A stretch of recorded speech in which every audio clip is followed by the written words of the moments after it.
Relax. You'd better enjoy your last moments as a bachelor.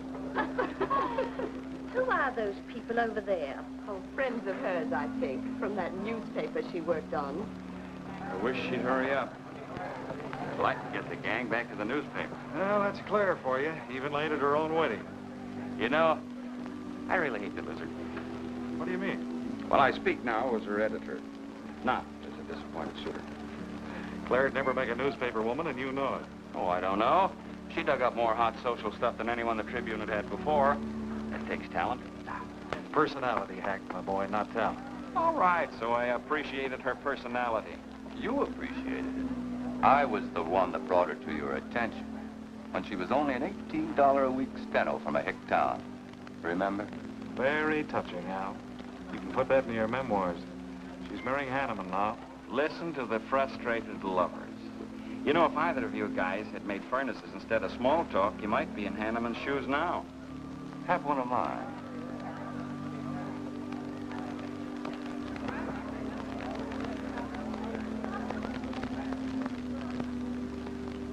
We do have memory, don't we, Les?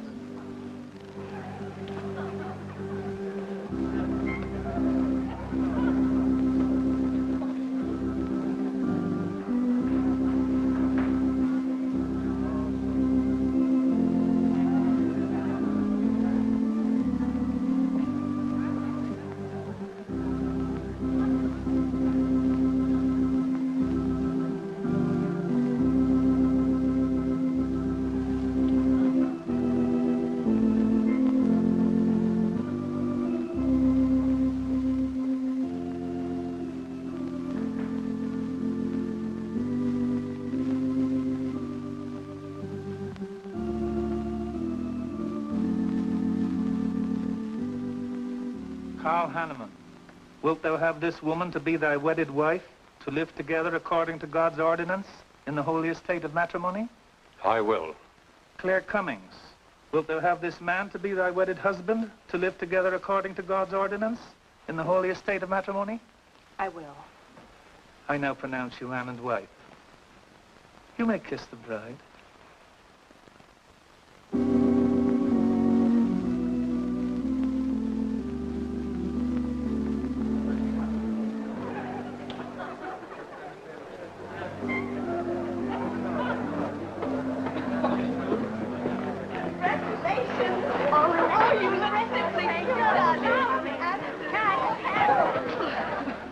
June, don't tell me I'm going to lose another employee. Don't worry, Mr. Doyle. I don't even have a boyfriend. We better go in now and cut the cake. We'll have to hurry, darling, if we expect to catch that plane. I'll be right in. I just want to say my goodbyes to a few of the gang. All right, but hurry. Thank you. Thank you.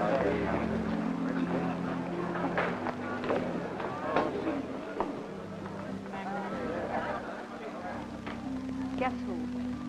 Why did you come out here? Because I love you. Because you love me.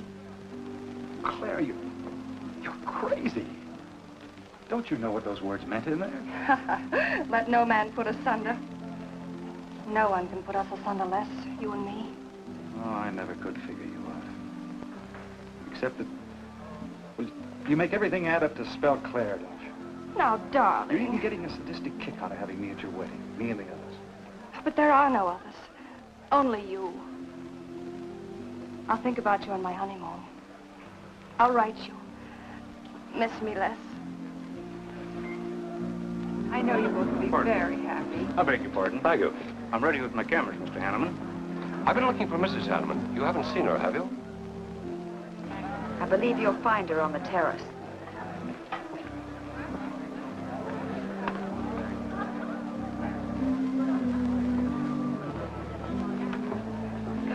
Carl, why aren't you entertaining the guests? I've been waiting for you, my dear. I was detained. On the terrace? Don't you think you were being a little affectionate for a newly married woman? Darling, you're a great big old suspicious bear. That was only Les Burns. And? It was nothing. Just a friendly goodbye kiss. Les did so much to help me with my newspaper career. Why, he's like a brother. You're the only man for me, darling. Ever. They're waiting for us. Shall we cut the cake?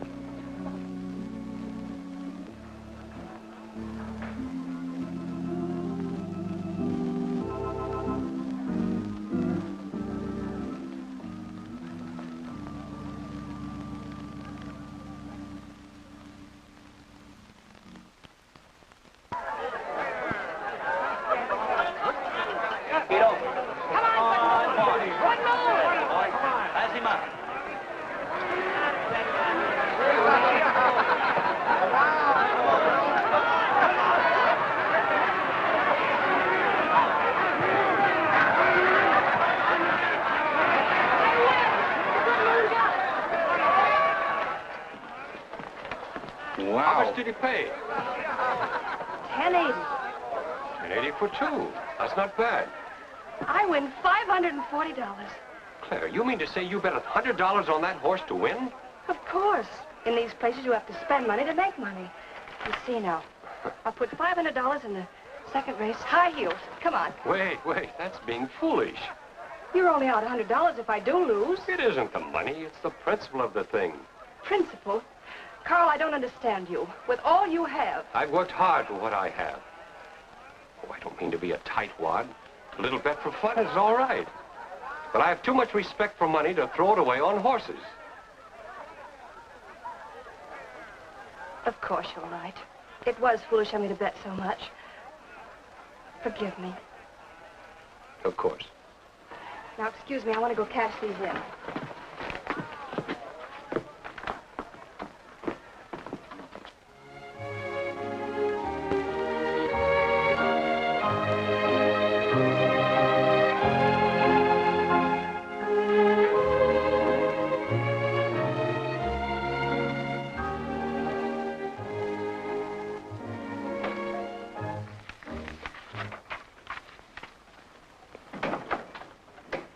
Hello, darling. Miss me? Back so soon, Oh, Carl. we went to the barber shop. Who are you writing to? June Taylor. You remember. Les Burns' secretary. She was at our wedding. Do you want to read some of the awful things I said about you?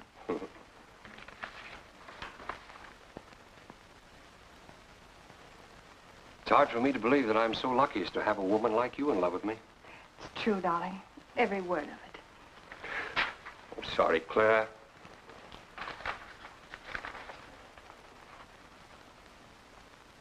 My darling Les. To June, eh? Things are beginning to make sense now. Carl, darling. So that was a goodbye kiss you gave Les Burns. Well, Well, what do you want me to say? nothing.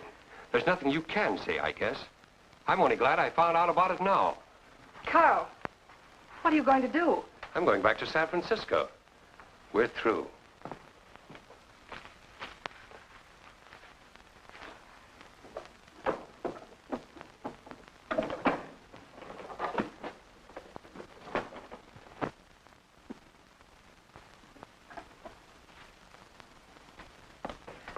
But what am I going to do, Carl? I don't care what you do. But I have no money. Thanks to your great generosity. There's enough for the week's hotel bill. You've got that money from the racetrack. Live on that. You'll not get another cent from me. Oh, no. I wouldn't be too sure of that. I'm your wife, Carl. There are community property laws in this state. It won't be that easy. It'll be very easy when I show this letter to the judge. And I'm starting divorce proceedings in the morning. Oh, Carl, darling, let's talk this thing over. It's so silly. Get out of my way before I forget myself.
Would you please connect me with a house physician?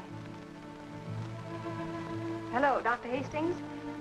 This is Mrs. Carl Hanneman, Bungalow 9. Could you please leave a prescription for some sleeping tablets for me at the drugstore? I'll be needing them right away. I'm turning in early. No, that won't be necessary. I'm going out for a bite to eat, and I'll pick them up later. Thank you.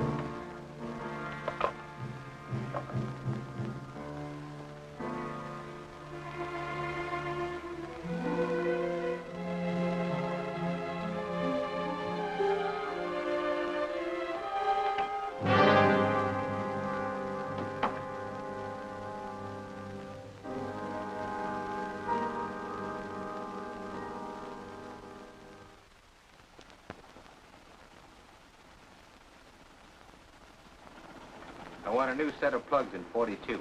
Okay, Blackie.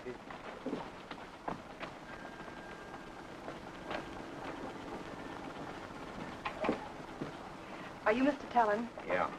I must reach San Francisco by tonight. I want to be back by morning. Can you make it? I can make it up and back if If what? this weather holds out and my fee is big enough. How much will it cost? $400.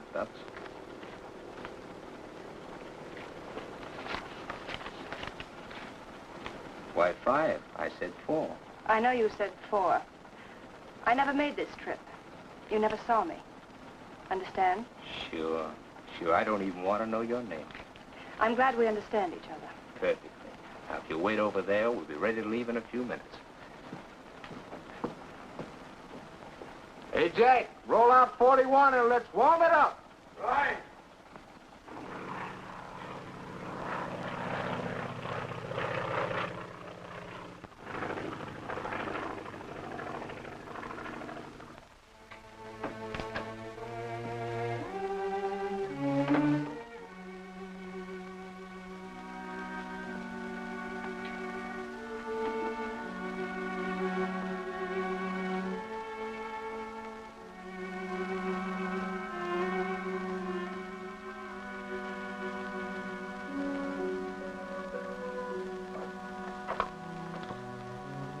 Room service, please. Hello? This is Mrs. Carl Hanneman, Bungalow 9. Would you please send a waiter over with the menu? Thank you.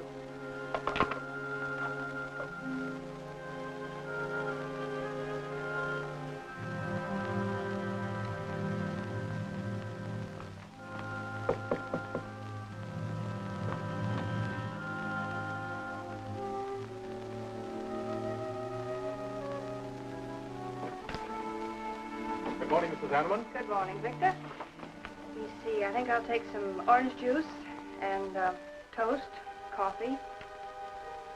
That'll be all.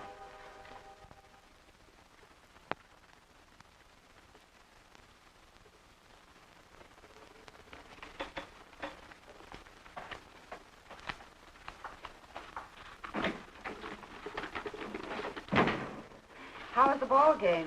That was no ball game. It was a track meet. 12-0. This all the mail today? Yes.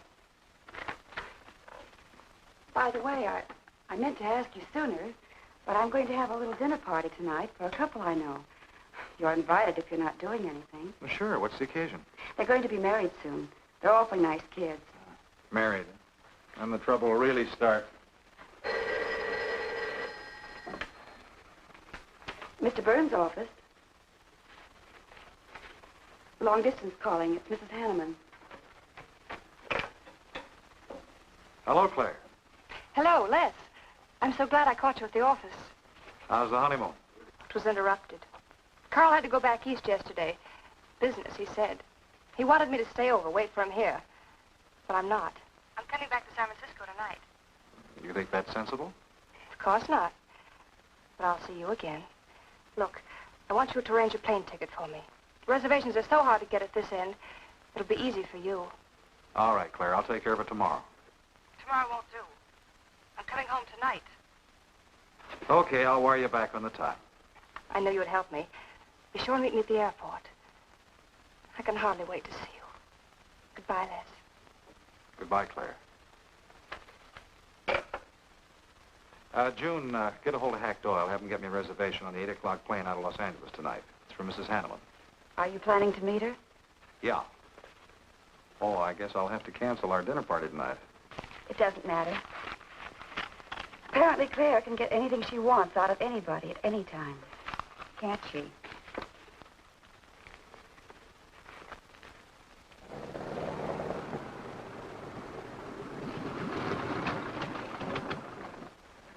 I never thought I'd be back with you so soon, darling.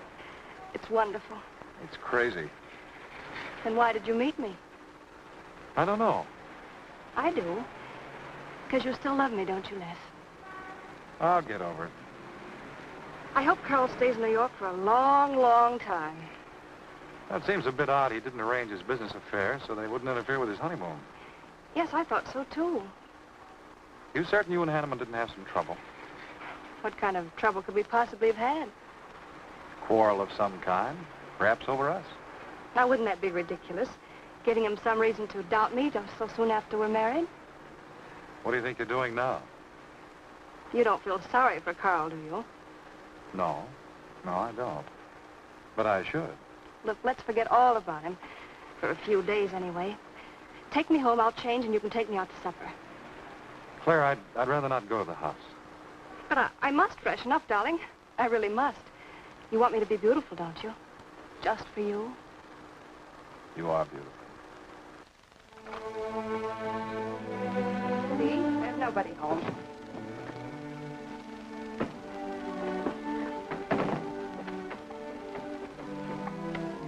Wait in there, darling. I'll be down in a minute. Come here. Oh, darling.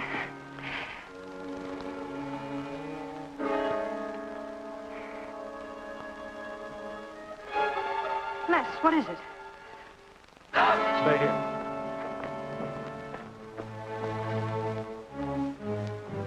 Carl.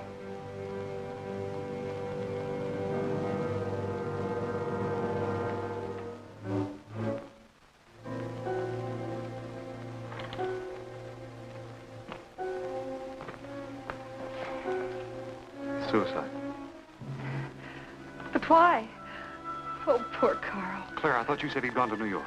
That's what he told me. I don't understand it. Why should he do such a terrible thing? You probably know as much about that as anyone. It's going to be one of the first things the police ask you. You can't stay here, darling. I'll take you over to Hack Doyle's. Where's your telephone?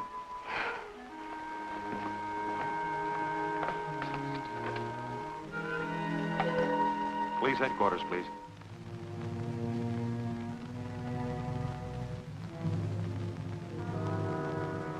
I thought of you and Hack right away, Mamie, and brought her over here.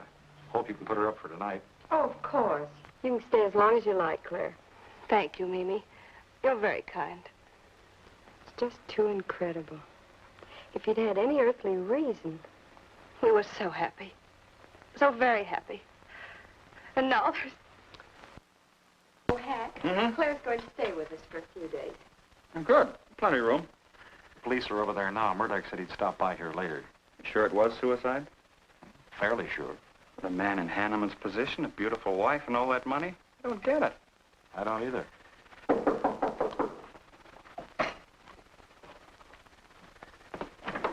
Oh, hello, Bill. Come on. How are you, Hank? Hello, Claire. Hello, Bill. Sorry this had to happen to you. Sit down, Captain. How about a cup of coffee? Thanks, Miss Doyle. I won't annoy you for long, Claire. Just a few questions, routine. You know how it is. Of course. Les gave me most of the details over the phone. Your husband, by the way, has been dead for nearly 24 hours. How did it happen that Burns met you at the airport? He didn't happen to. I phoned him from Los Angeles. How come? Well, I was arriving late and alone. I knew Les would pick me up. Do you have any theory as to why your husband came to San Francisco after telling you he was going to New York? No. I didn't know anything about the business. The gun, of course, was Hanneman's. We checked the serial number. Funny there are no powder burns on the coat. Bill, a suicide doesn't always press a gun against his body. In that case... There would be no powder burns, I know. Do you know of any reason why your husband should have taken his life? No, I don't. Anything wrong with his health? Not that I know of. But that could have been the reason. Had you quarreled? Oh, no. No, we never quarreled. Believe me. Throughout every minute of our married life, we were supremely happy. The entire week, huh? Well, that's all for now. I may want to talk with you again later. Where will you be? Right here with us. Thanks. Bill. Yeah? You, found fingerprints on the gun, of course. I mean, Hanneman's prints. Uh-uh. Clean as a whistle.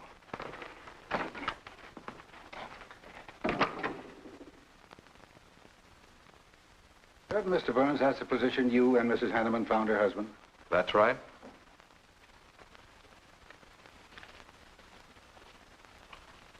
One more question, Mr. Burns. Your testimony at the coroner's inquest said you touched nothing. That's true.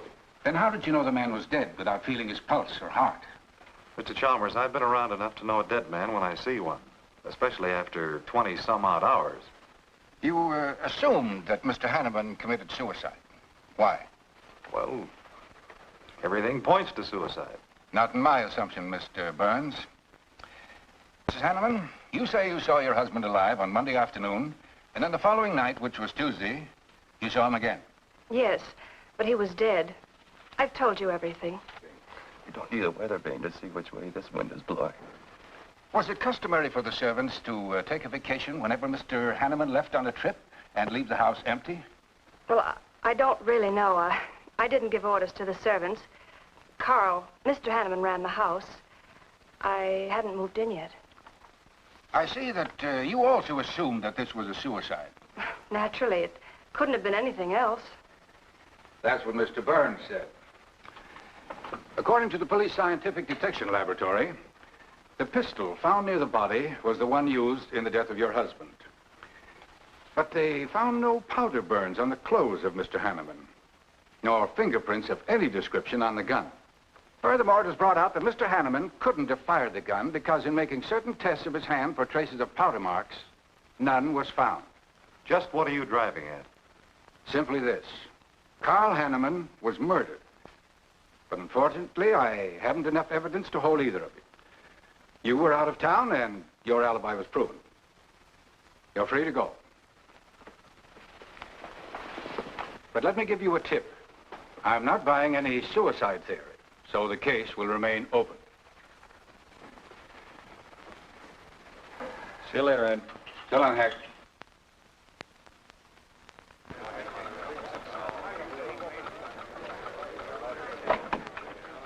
Good morning, Les. Just the guy I want to see. Yeah, about what?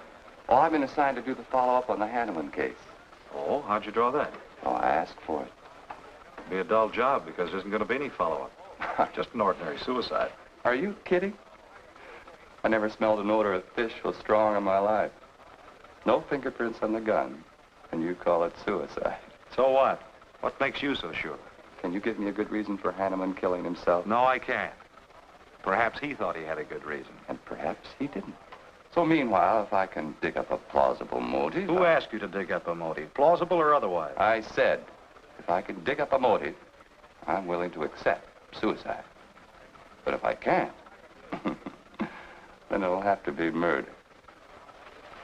Still carrying the torch for Claire, Hyle? Not anymore. But somebody sure fixed it in a hurry for you to get Claire again. That's a nasty crack. So meanwhile, chum, walk a straight line. Or you'll have people thinking you took a shot at Hanneman. You got a lot of work to do, Al. You're so right, boss.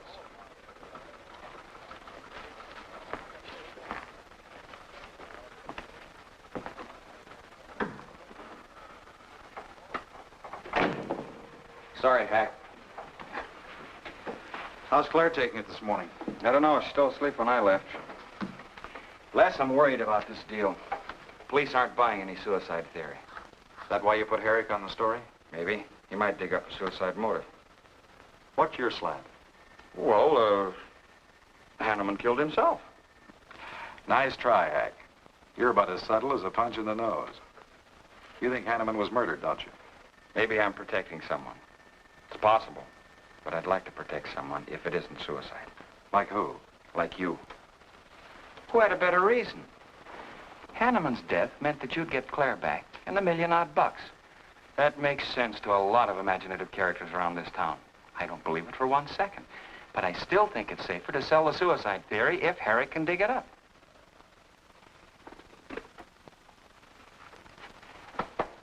Thanks, Hack.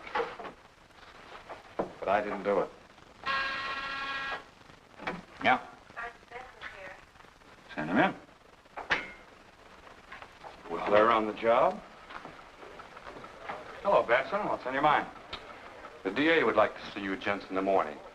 Says it's important. About 10 o'clock. What's he want us for? Don't you know? Mrs. Hanneman's already got her invitation. See you tomorrow.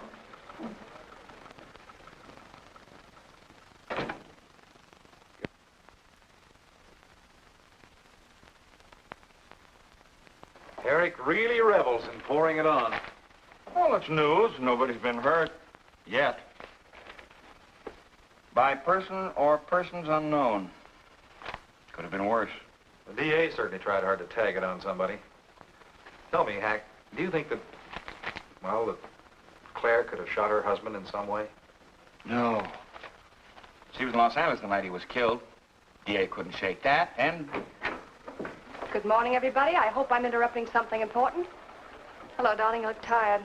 Hello, Hack, dear. Good morning, Clara. It's a pleasant surprise. What can I do for you? I came to get my job back. Starting when? No. Well, after all that's happened, don't you think you should have a little rest? Rest. Why, working will be the best thing in the world for me.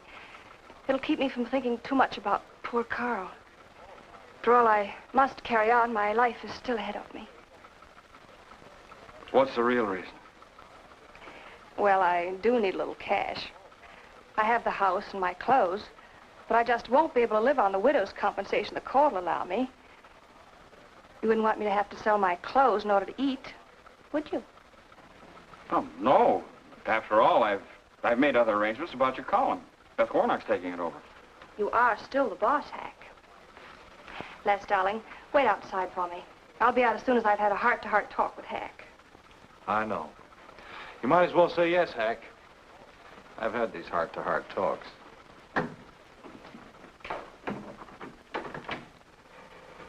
You will let me stay, won't you, Hack?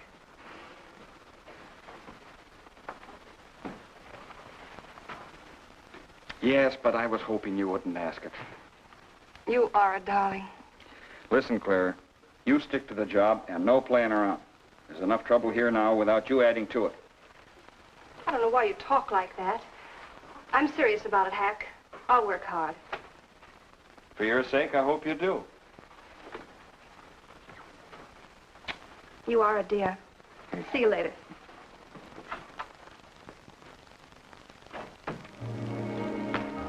Well, see you later, Al. All right. Must be your friends. Yeah, old friends.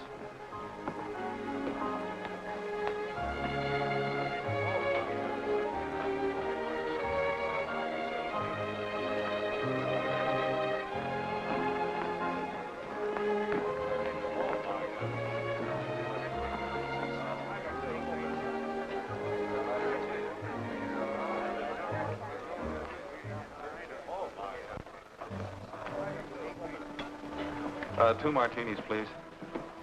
Chicken salad? Fine. Chicken salad for two. And coffee. Les, do you know a good lawyer? Yeah, why? Well, I need one to handle Carl's estate. What's the matter with Hanneman's regular lawyer? Ah, he's an old fuddy-duddy. I want someone whom I can trust to take care of my interests. Well, you might try Lawrence Carson. He specializes in probate work. Carson? Good. I'll call him tomorrow.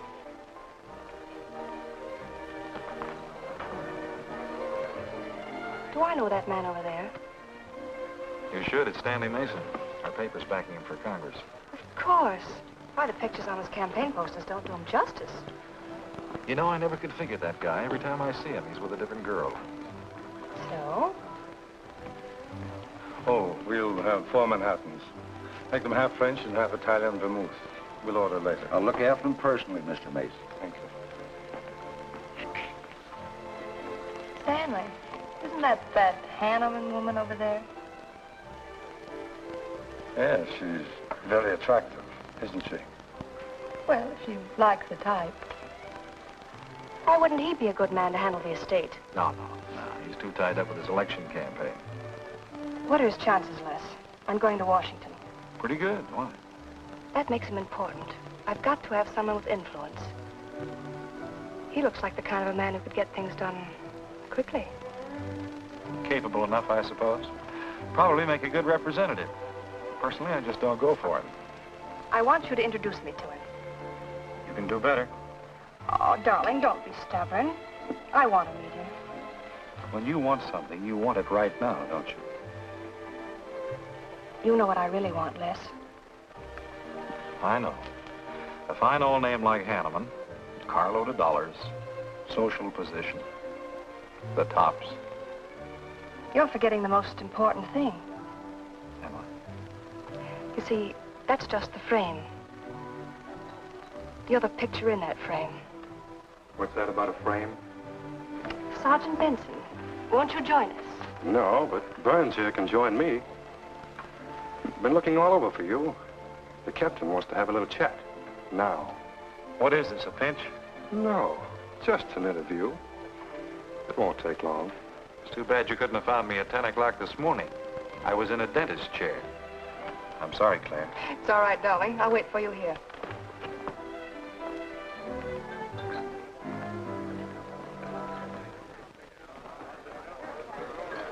Violet.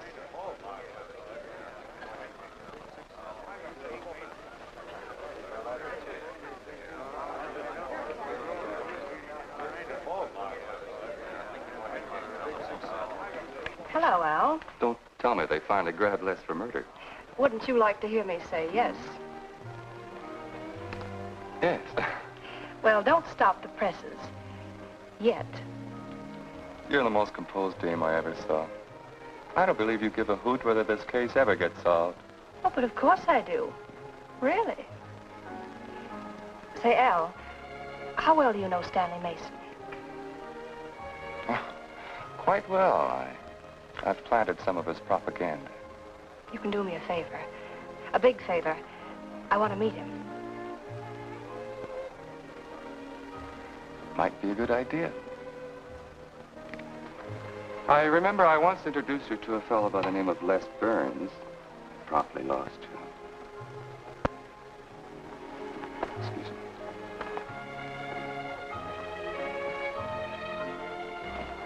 Stan, how are you? Well, hello, Al. Say, I have a young lady over here I'd like to meet you. Just take a minute. Well, all right. Excuse me? Excuse me. Claire, this is Stanley Mason. Mrs. Hanneman. I'm so glad to meet you, Mr. Mason. How do you do, Mrs. Hanneman? Won't you sit down? Sorry, I can stay but a minute. I know you think me rather forward, but being an attorney, you can understand my predicament. I'm desperately in need of someone to administer my late husband's affairs. I thought perhaps you could help me. Well, I hadn't intended on taking on any more work this summer. My campaign requires so much attention. However, supposing you come to my office at, say, 4 o'clock, we can at least talk it over. Oh, thank you. I would appreciate it. Here's the address. So, until then... Oh, excuse me. Sorry. Thank you, Al. Don't mention it.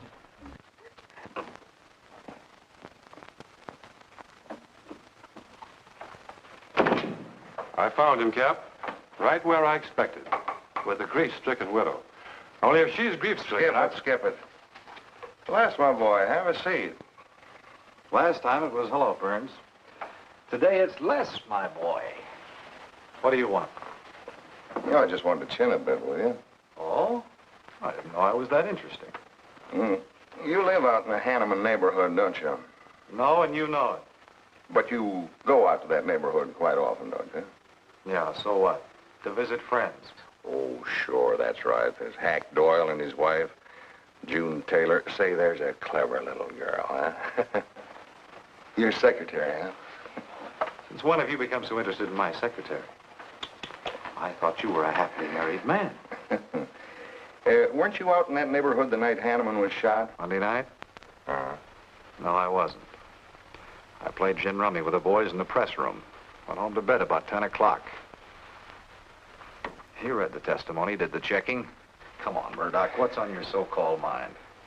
Funny, we can't find any record of where you were between 10 o'clock and 8 the next morning when you had breakfast at Drake's coffee shop. Nobody saw you around your apartment house. Nothing so strange about that. People in my neighborhood mind their own business. I spent the night sleeping. You got an edgy temper today, Les. Aren't worried about anything, are you? I'm annoyed. Until you and the DA get this thing settled, nobody will get any rest. We may have the answer quicker than you think. The police expect to apprehend the criminal within 24 hours. Shall I quote that? You can write out the gags, Burns. You've been crazy about Claire for a long time, haven't you? That's right. You thought she was going to marry you. Then she married Hanneman. That must have been quite a jolt. I won't deny that either. So you must have been pretty sore at Hanneman for beating your time. All right, I suppose I was. You know, Burns, you've given out with all the motives a man needs for killing another. You don't need motives, Murdoch. You need evidence. Evidence?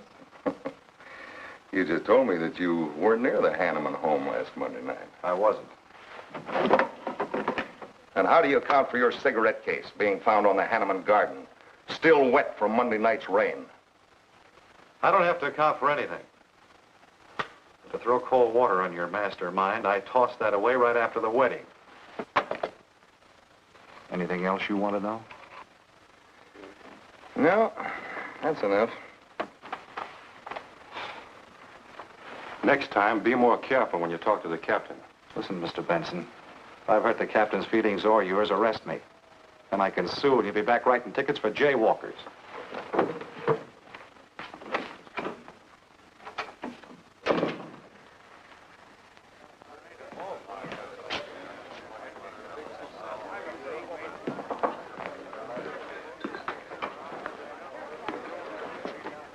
You rent that stool by the month? Well, Lester. Where's Claire? Oh, Claire isn't here. She had an appointment. Did she go back to the paper? No, about this time, she should be walking into the inner sanctum of that courageous and fearless champion of the people's rights. That distinguished candidate for the Congress of these United States. Mr. Stanley Mason. You sound like you're on Stanley's payroll. I introduced them. You seem to have a talent for that sort of thing. Thank you. I believe that's all the information I need, Mrs. Hanneman. I can't possibly find words to express my gratitude in your consenting to help me. Oh, believe me, it's a pleasure. A little pressure in the right places should settle the matter quickly for you. Thank you again, and good luck in the elections. Oh, thank you.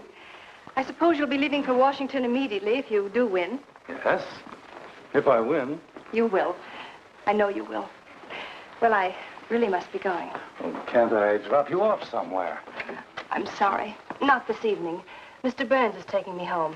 He's the gentleman you saw me with today. I'll call you tomorrow. Perhaps we can have dinner and talk some more about your problems. Splendid. Goodbye.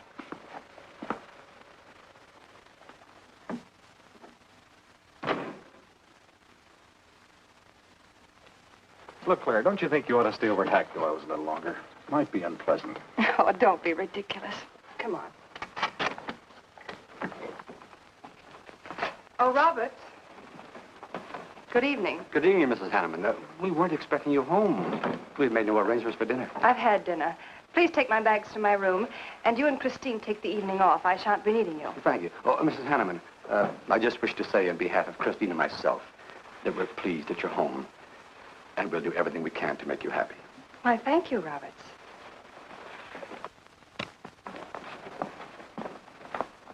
Well, come in, darling. You aren't afraid of Carl's ghost, are you?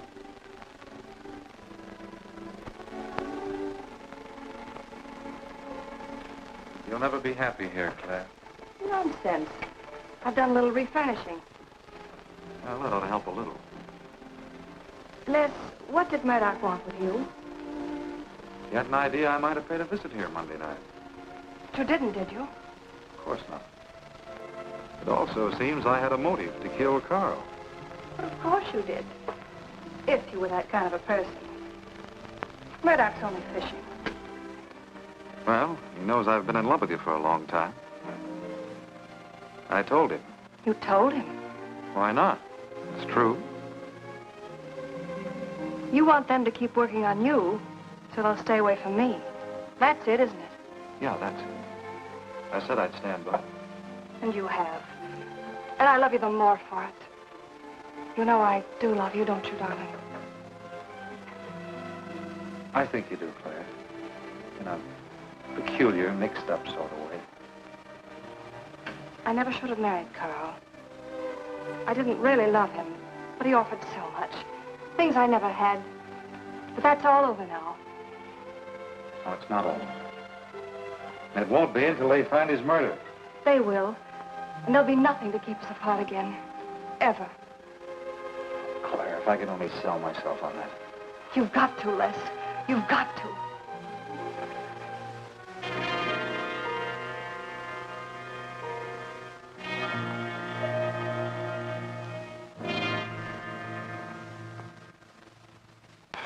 That little tidbit straight from the horse's mouth brings us to the 3-0 mark for today. See you around about this time tomorrow. Les Burns. You're pretty sharp today. That's the best column you've done in 2 weeks. Thanks. You say so, it must be all right. Hi, pal. Hello, Harry. Hear about your girlfriend? They dragged her in this day, Emma. Murdoch and the DA gave her quite a going over. No use charging to the rescue, Les. Stanley Mason already beat you to it. What do they want with her, Al? Well, it seems they had a hunch Claire made a fast round trip into town the night her hubby joined his ancestors. Seems they thought her alibi about being in L.A. the whole time was the bunk. Oh, that's ridiculous. Oh, is it? Well, you'd know more about it than anyone. Jones, put that through, please.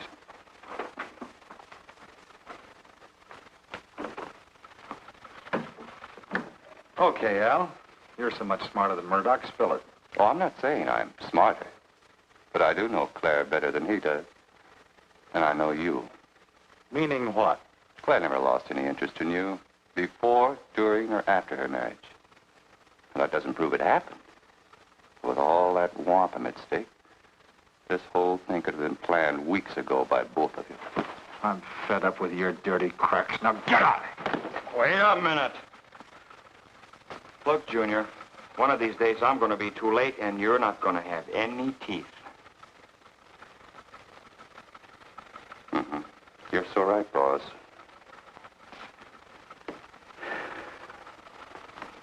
What's wrong, Les? Nothing. Forget it. That's the way you want it? If anybody wants me, I've gone for the day.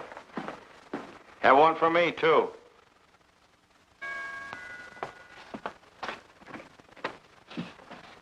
Where's Miss Hanneman? I gotta see her. Is she in? Why, yes, but she's going out. This is important. What's the trouble, Les? Oh, I've been trying to find you all afternoon. You didn't get back to the paper. Where were you? I was with Mr. Mason. We were talking over the estate. Oh. Looks like you got some more talking to do. It's really only business, Les. Come in, but I can only see you for a moment.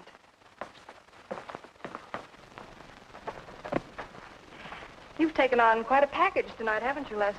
Oh, I've had a few drinks. Sitting over at Renard's. Been thinking things. Crazy things. About me? Yes, you. Murdoch and the DA asking you all those questions. It's nothing to be disturbed about. I'm not so sure. Why do you say that? Were you in this room Monday night? What? Why, you know I wasn't. I don't know anything. But I wouldn't lie to you. Have I ever, Les? Claire, there's only 2 people could have profited by Hanneman's death. I'm one of them. You're the other. Why, how dare you come in here accusing me? You only married Hanneman for this. You've admitted it a dozen times. But I didn't kill him. How can you even think it? I didn't kill him. I didn't say you did. But if you know anything, you've got to tell me. Were you in this room Monday night?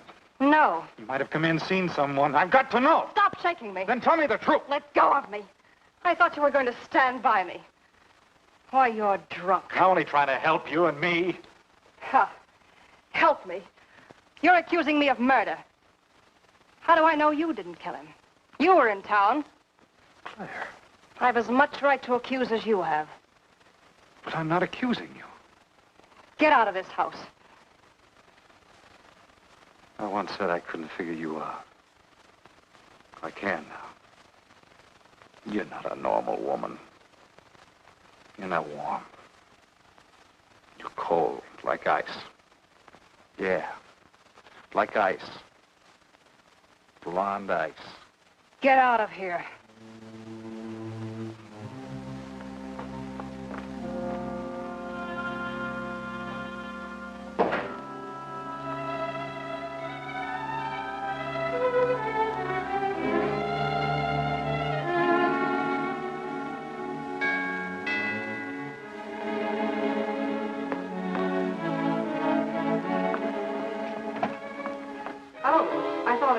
Hello, Mrs. Hanneman. I don't believe I know you. Sure. Sure you do. Let me come in. We can talk better inside. In there. Now, what do you want? And I saw your picture in the paper, and I found out who you were. I figured we could make a deal. Deal? I was going to call on you last night, but you had company, and I had to see you alone. What kind of a deal? Seems that plane ride last Monday night returned big dividends. I paid you to forget me. I thought I could trust you. Sure. Sure you can trust me. But it's hard to forget murder for any $100. Why, you dirty double... I don't like that word. All right, we'll forget what happened to Hanneman. I'll go along with you on that suicide story. That is providing there's a little consideration of, let's say, 50 grand. $50,000? Why, I don't have that kind of money. This estate's in probate. I won't receive a thing for months. I can wait. But in the meantime, I'll take this. I know a little man who'll lend me money on it. All right. All right. Just don't come near this house again. But I will keep in touch with you. Quick, out the terrace door. And don't forget, Mrs. Hanneman, I'm not kidding about that 50G.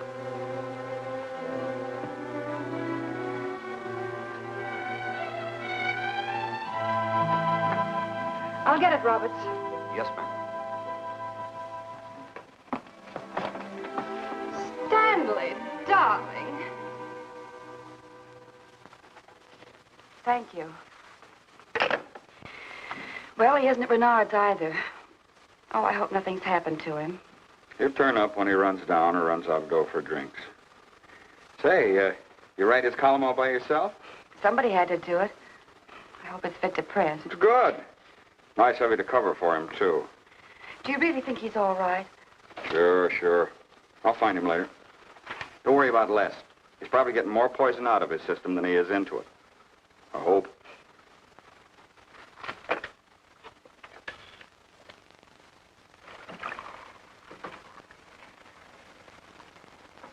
Hello. Oh, June. Oh. See if you can give me another head, will you? This one's not going to do me much good. You certainly had a little trip for yourself. I guess so. What day is it? Tuesday. Holy mackerel. What happened to Sunday and Monday? I took care of them for you. Oh, you would. Who found me, Hack Doyle? No. Claire. Claire? Mm-hmm. You were trying to convince the doorman at the top of the mark to let you out on the roof. It was the only way to the moon. Oh, brother. The moon? Looks like I wanted more than a little trip. Here, drink this. It'll make you feel better. Guess I've been the horrible example, huh? You no doubt thought you had a big reason for getting tight. I had to get away from something. Something wasn't good for me. Have any luck? I don't know. I'm never going through this again, I can assure you of that. June. Well, I guess I'd better get back to the office. Thanks a lot for looking after me, June. I'll be down after a while, if I can make it. Don't hurry.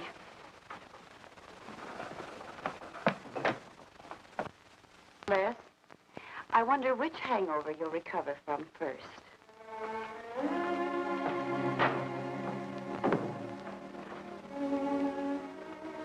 I thought we were all washed up, Claire. Les, for everything I said the other night, I'm terribly sorry. I guess I was a little mixed up myself. Forgive me, darling. I must have been out of my mind to say such awful things to you. I realized the truth later. You were afraid for me because you loved me. That was it, wasn't it? Yeah, maybe it was. I just couldn't believe that. Look, let's forget all about it. We know there's nothing to worry about. There never was. We know that, don't we, Les? Sure, Claire. Sure. Oh, Here's to our new congressman. May your career be long and successful. Thank you, darling. Jeff, but aren't you both a bit early? I only wish I could be as sure of my future in psychiatry as you can be of your future in Washington. Doctor, you were analyzing me at dinner, the workings of my mind. Do go on. It's very interesting. I've never been psychoanalyzed before, and your deductions amaze me. Claire, I warn you, if Jeff continues, he'll have you convinced you're batty. Simply because your father ran away with another woman and your mother was relegated to hard work. Stanley doesn't quite believe in the powers of psychoanalysis, Mrs. Hanneman. But if either of you could spend a day in my office listening to some of my patients, you'd see the logic of my deductions.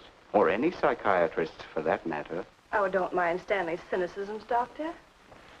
Yes, Robert? Telephone for Mr. Mason. Excuse me. Certainly.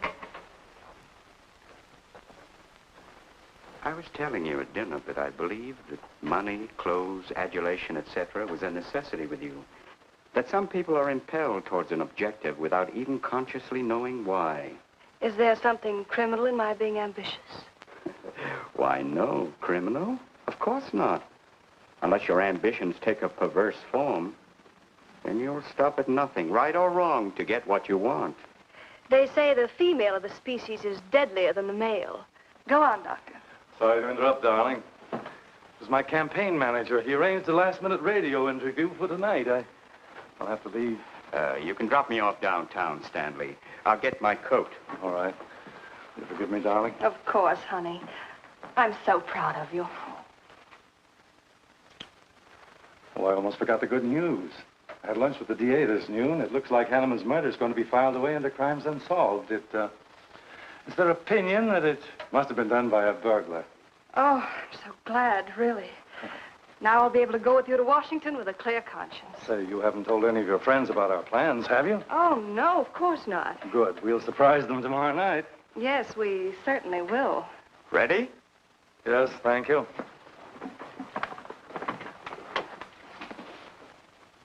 Good night, Claire. Good night. Mrs. Hanneman, please don't take my mental probing too seriously. You're a very charming hostess. So don't worry. I never worry. Good night. Good night.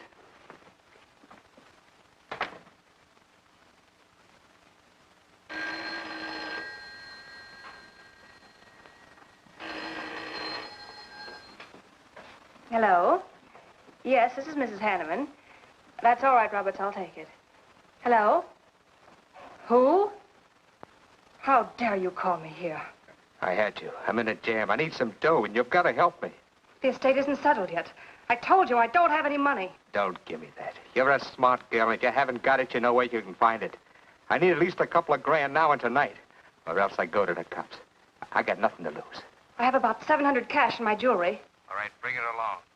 Meet me at the end of the Old Valley Road. Be there in 20 minutes.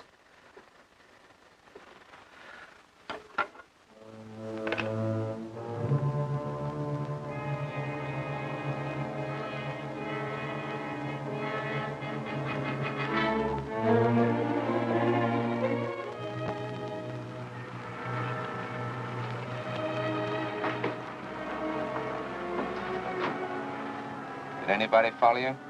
No, Then stop being nervous. I'm not nervous. You are. All right, give me this stuff and let's see if I can use it. These look all right. I got into the bookies for a couple of grand. They're bad little men. And I've been stalling. Tonight they told me, pay off or else. They wouldn't kill you for $2,000. They'd kill for a lot less. That's why I had to put the bite on you. Thanks, Mrs. Hanneman. I wouldn't double-cross anybody. Not unless I had to. I wouldn't double-cross anybody either, Blackie. Unless I had to.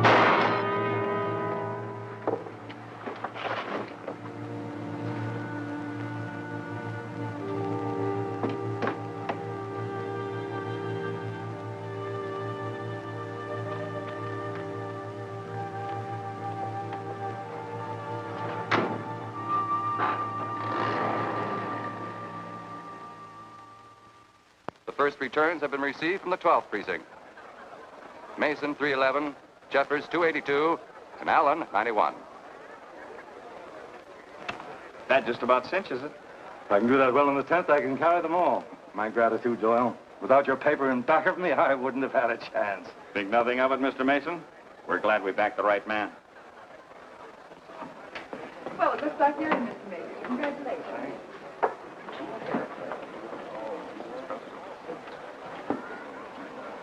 Seen Les and Claire yet tonight? No, I guess she's waiting to make her grand entrance. It's about 100 times you've asked for them, huh? What gives? Nothing.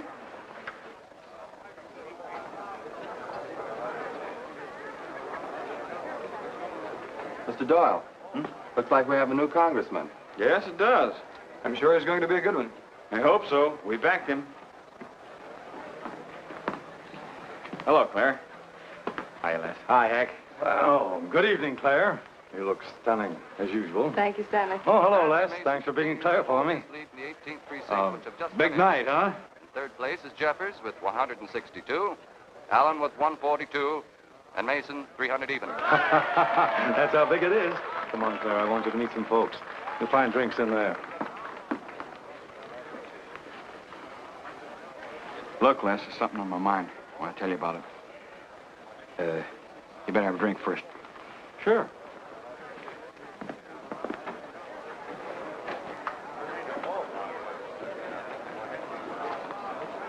Hi, folks. How's the brawl? Well, at least the liquor's good. Well, Junie, aren't you a pretty thing tonight? Well, it's about time you noticed me. The trouble with you men is you always have ink in your eyes down at the office. Have a fresh one? No, thank you. This will do. Les. I'll talk to you for a minute. Excuse us. What gives? Did you come with Claire tonight? No. I came with my Aunt Martha from Penobscot. No, I'm serious. You saw her come in with me. You better get her out of your system, but right now. What are you talking about? Things are fine with us now. She couldn't be sweeter. You should have seen her earlier, helping me get things ready for that little party up at my place tonight. How about a speech, Mr. Mason? We haven't had one. Come on, Stanley. Yeah, give us a speech. That's all I need. Now, wait a minute. Speech, all right. If you want a speech, you shall have it. Ladies and gentlemen, I want to introduce to you a very lovely young woman, better known to you as Claire Cummings. I am happy to announce that she's bestowed upon me the great honor of consenting to become my wife. This is a dirty, low-down trick, but I'm glad it's happened. Someday I'll tell you why.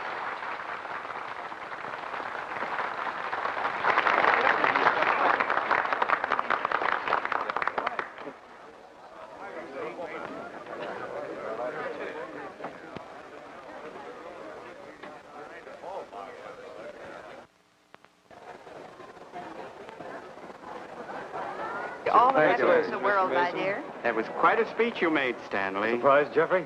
Aren't you going to congratulate us, Doctor? It's customary. Hate to take you away at this moment, Stanley, but there's something I must talk to you about. It's important. But of course, Jeffrey. Will you excuse us? I know you'll enjoy living in Washington. When do you plan to have the wedding?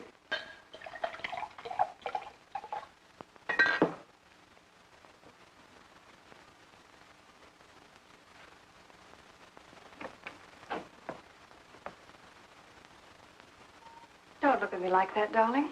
And what are you doing here? I wanted to see you alone. Sure, not a husband in sight. Dead or alive. I didn't have a chance to explain. No one can put us asunder, Les. You and me. It was more effective last time with wedding music, remember? Oh, you're cruel. I didn't mean to hurt you, and you are hurt, aren't you? That's how much you bother me now. Not a quiver. What about your heart? Claire Cummings, Hanneman, Mason. If this keeps up, you won't be able to get your initials on your silverware. I can't help it, Les. I do love you, but you could never give me the things I must have. Money, importance. With me, they're a necessity. Oh, stop it, Claire. You're like a poison. Take a little bit and you're finished. But too much becomes an antidote. All right, darling. But if we've really come to the end...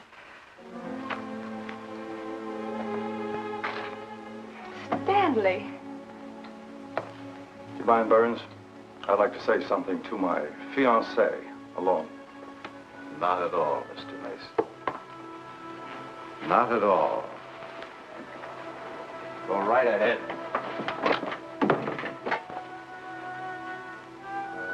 The congratulations are hardly over before I find you in the arms of your old sweetheart. That was a stupid remark. I had to say something to him, didn't I?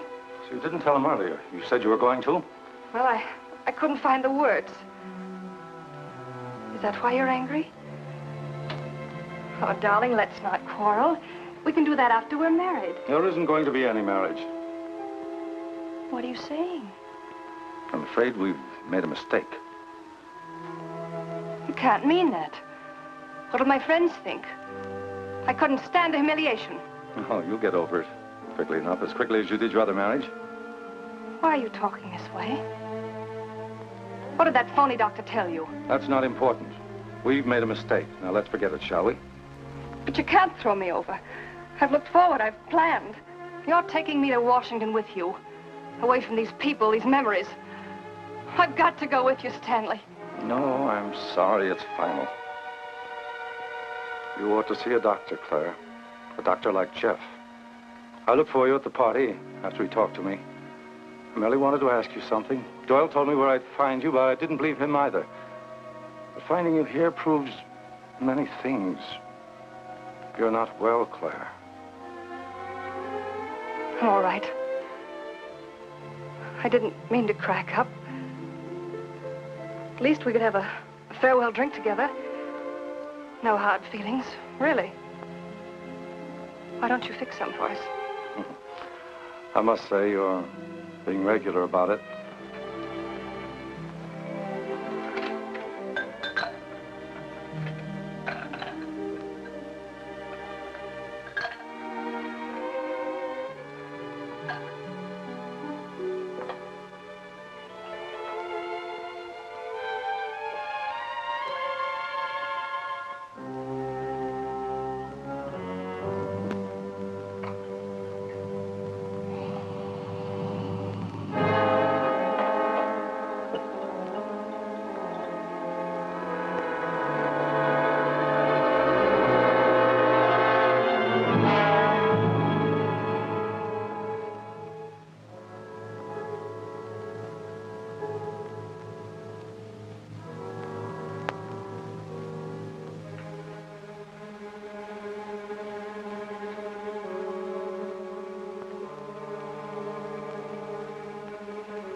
Claire. What have you done? I did nothing. You killed him, Les. I killed him? Don't you remember? You came in just a few minutes ago. You saw us talking. You looked funny. Crazy. You said you were going to kill Stanley because he stole me from you. So you picked up the knife and you stabbed him. You're out of your mind. No, I'm not. You're insane. No. No, I saw you do it. You dropped the knife and you ran out the door. I tried to stop you. Came in just a few minutes later. Right now. You murdering little idiot. Les, don't! Mason, you won! Alan just conceded the election! You're going to... You're gonna go. You made it on its minute right there.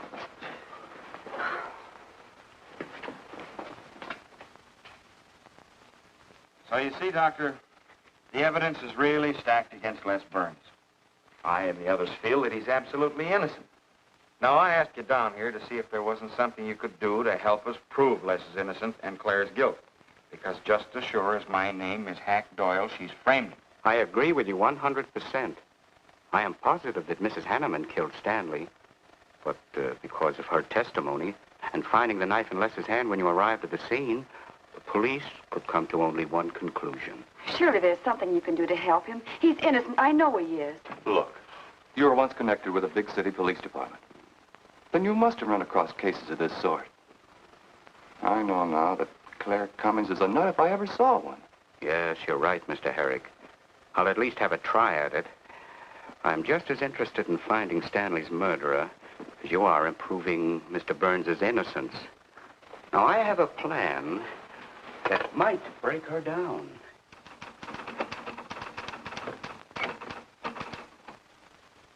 Well, good morning, Dr. Clippinger. To what do I owe the pleasure of this visit? It's no pleasure for me, Mrs. Hanneman, I assure you.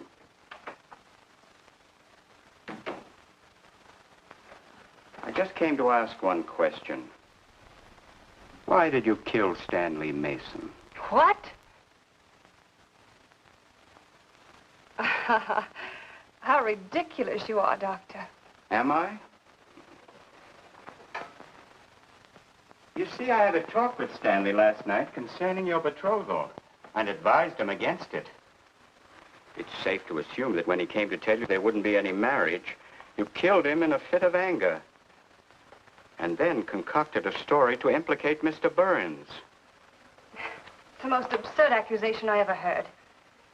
You seem to forget that Les Burns' fingerprints were found on the knife and that he was seen standing with it in his hand. The police have all the facts, Doctor. Not all of them. All they need to convict Les Burns. Do you mind if I finish my column? No. Why, no.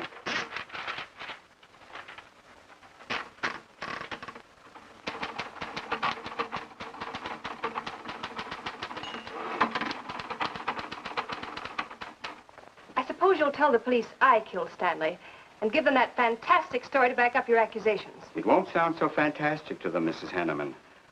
I discovered one or two other flaws in your story. They'll laugh at you. It's insane, absurd. Oh, you're wrong. You see, I've spent my life delving into distorted minds like yours. I worked for the police for many years as a consulting psychiatrist. You sound more like a hypnotist. And I'm quite fed up with your insane theories. Now, Doctor, looking for something, Hack? Police are on their way. Police? What for?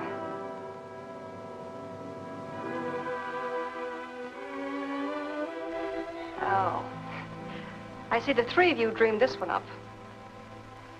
Well, as long as you're going to have me arrested, you might as well read my last column. Go ahead, read it, Hack. Read it out loud. I killed Stanley Mason. I killed Carl Hanneman. I killed Blackie Talon. You didn't know about Blackie, did you? You hid that story on page 5. Unsolved robbery and slaying. I killed Stanley Mason because he no longer wanted to marry me.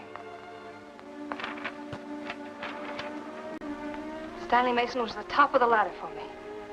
The top rung. I had money. And now I was going to have position. He was taking me to Washington with him. I could leave then without making the police suspicious. Clever of me, wasn't it? Why did you frame Les Burns? Why? Because he caught me with blood on my hands. Because at last even he had discarded me. I never loved any of them. You, Al, Hanneman, Mason. But Les, I wanted to hang on to him. He was of no use to me, but I couldn't let him go. Maybe I did love him. Hello. Miss Cummings? No, she's off. I'm glad you confessed, because you never could have gotten away with it much longer. I would have, but for you, Dr. Clippinger. You with your slimy scientific snooping. As soon as you came in, I realized it was you who turned Stanley Mason against me. You sent him to his death just as much as I. Sit down, Claire. Why, but for you, I'd have everything I ever wanted in life. I hated you because you were the first man who ever saw inside my mind.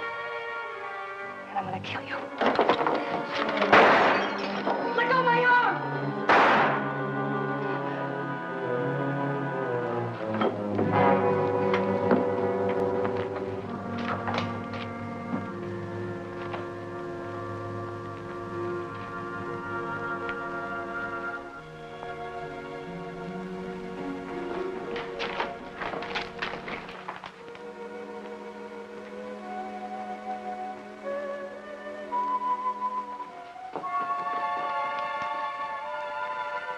You were a little late, Murdoch. Well, it was probably better this way. I can scarcely believe it. A woman as beautiful as that. You didn't know her very well. None of us really knew her very well.